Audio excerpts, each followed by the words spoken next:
국제유가가 지속적으로 상승 흐름 나타나고 있습니다. 정유나 조선 업종에 대해서 기대감을 가져도 될까요? 일단 뭐 정유감에 대해서 기대감을 좀 많이 있으신 것 같고요.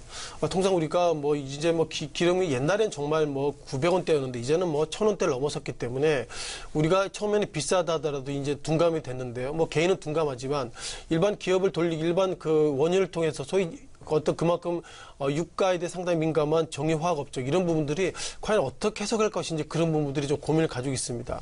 다만 즉흥적으로 보면 그만큼 유가가 오르기 때문에 정유 3사들은 좋을 것이다 평가를 가지고 있고요. 또한 어떻게 보면 삼성중공업도 소위 그 중공업이나 이런 어떤 기업들도 유가가 좋아지면 중동에 돈이 많아지기 때문에 결국 이런 어떤 중공업이나 이런 어떤 조선 이런 쪽에 중동 오일이 어떻게 보면 주문을 많이 넣지 않을까 그런 어떤 입장인데 이런 부분들을 좀 약간 세세하게 보시는 것이 맞다 이렇게 보겠습니다.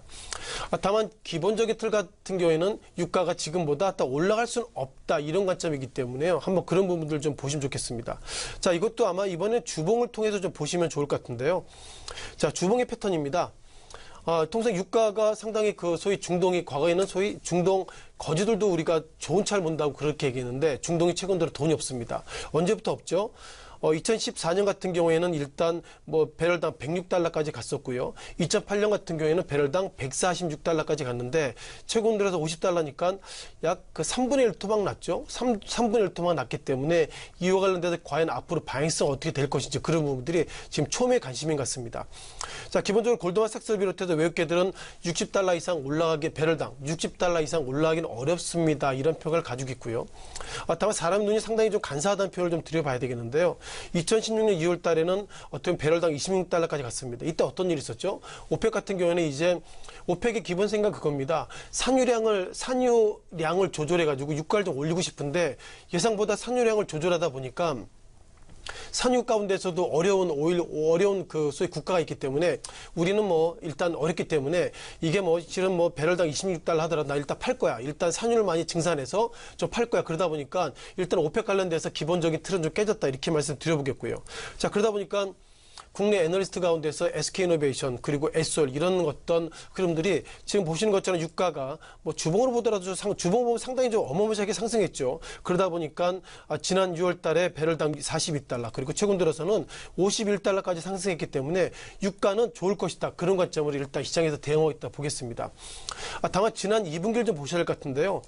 자, 2분기가 예상보다 유가가 좀 하락을 했다고 보시면 좋겠습니다. 뭐 7월달, 8월달, 9월달 우리가 3분기를 보고 있고요.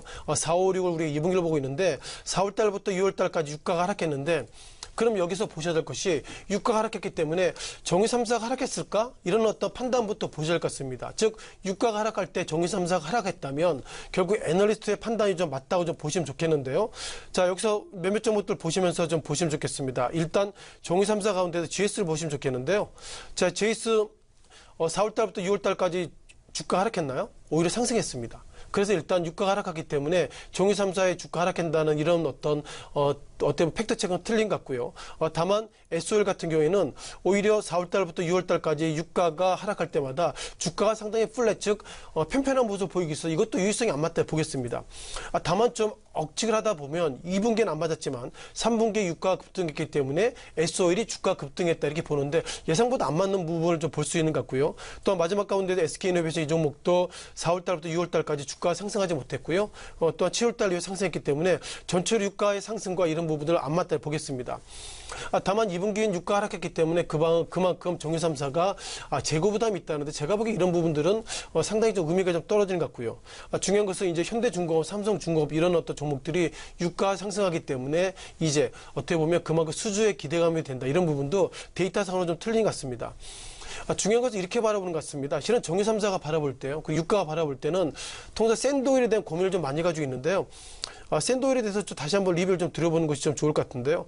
자, 샌드오일이라는 개념을 이렇게 보시면 좋겠습니다. 어떻게 보면 그동안 통상 그 오일 같은 경우에는 이렇게 땅을 파가지고 이렇게 소위 검은 오일, 블랙 오일이 나왔는데 샌드오일은 기름 묻은 모래를 그만큼 가공하기 때문에 기본적으로 BP가 더 일반 정유보다 더 들겠죠. 그러다 보니까 월가에서 이렇게 바라보고 있습니다. 어쩌면 유가가 최근 들어서 주가가 급등하지 못한 이유가 뭐냐면 그만큼 샌드오일의 기본적 BP가 60달러 밴드이기 때문에 60달러 이하로 내려놓으면 그만큼 미국을 중심으로 한 샌드오일 기업들이 망하기 때문에 그때까지는 어떻게 보면 그 배럴당 60달러 이하로 계속 내려서 소위 죽을 때까지 기다리는 평가를 가지고 있는데요.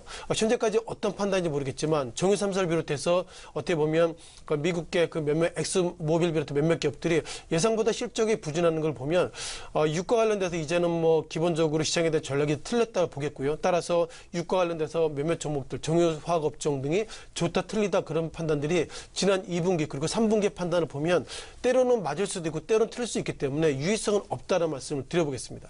네.